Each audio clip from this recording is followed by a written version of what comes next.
Já jsem prasátko Pepa, tohle je můj bratříček Tom, tohle je moje maminka a to je můj tatínek.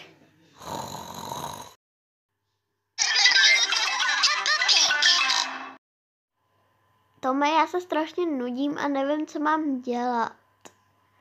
Tak třeba skákej do kaluží. Ne, to děláme vždycky, je to strašná nuda. Musíme dělat něco zábavného. Se zeptáme maminky. Mami, pojď sem. Ano, Pepo, co potřebuješ? Já se strašně nudím a nevím, co mám dělat. Poraď mi. Tak třeba skákej do kaluží. Ne, to není zábava. Tak třeba házej smíčkem. Ne, to taky není zábava. Třeba něco vevnitř můžeme. Jo, vevnitř, to chci. Tak jo, tak se zeptej táty. Tatí, pojď sem. Co potřebuješ, Pepo? Já se strašně nudím a nevím, co mám dělat. A potřebuji dělat něco zábavného vevnitř. Nemáš žádné nápady? Třeba skákat na kolužích. Ne, to nechci. Tak třeba házet smíčkem. Ne, to taky nechci.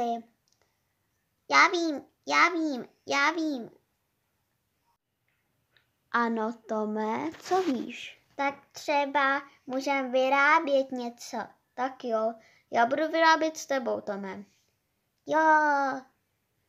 A Pepo, já budu vyrábět s tebou a budeme vyrábět spolu. To je dohoda. Tak jo. A Tome, uděláme něco zeleného nebo modrého? Ne, žlutýho můžeme.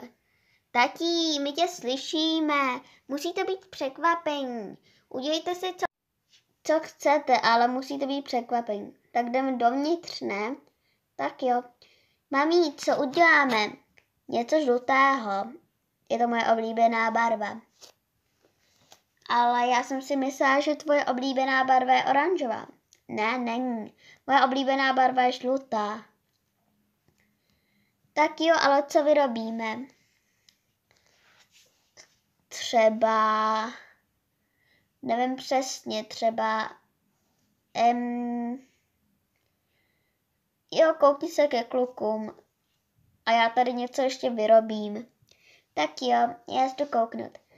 A já tady prostě něco zkusím vytvořit a já půjdu nahoru a kouknu se, co dělají. Tak jo, už jdu nahoru. Tak jo, Pepo.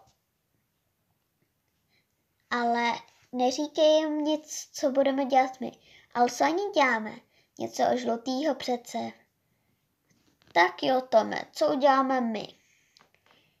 Dinosaurus. Wow, tak jo, ale jakou barvou? Zelený dinosaurus. Wow.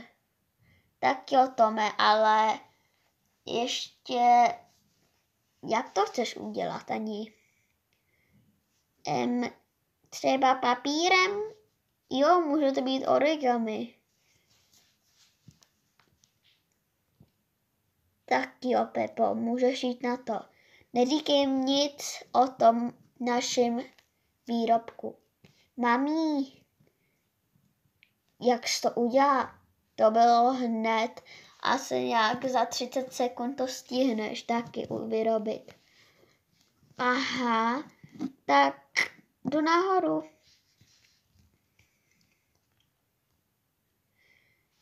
Tuk. Ano, Pepo. My jsme vyrobili takovou žlutou rybičku. Co jste vyrobili vy? Žlutou rybičku, jo? Tatí. Ano, Tome? Neříkej jim pravdu. Třeba řekni jim, že vyrábíme kytku. Ano, třeba oranžovou kytku. My vyrábíme kytku, takovou zelenou. Aha, a proč zelená? Jo, máme rádi prostě zelenou. Tak jo. A prosím, Pepo, už můžeš jít? Jo, můžu. Tak jo. jdu dolů. Takže se uvidíme venku a ukažte nám prosím tu kytku, když budeme venku. A koukneme se, kdo to bude mít hezčí. Tak jo, oni vyrobili zelenou kytku. Takže já to raději přinesu ven. Mami, musíš jít ven. Takže už jsem venku. Pepo, už jsem tady. Takže oni prý vyrobili zelenou kytku. Aha, zelenou, jo. Pojďte tady ven, Tome a tatínku. Rychle, prosím, chceme vidět tu kytku. Tak jo, a už tady jde Tom a teďko tady počkat. Máte hezký výrobek.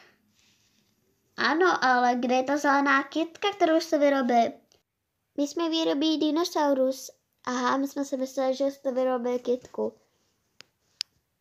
Ale je to hezký. Kdybyste chtěli vědět, jak jsme udělali dinosaura, tak se koukněte, dole je tam odkaz. Takže nashledanou. Ahoj. A napište do komentářů, čí výrobek byl hezčí a lepší.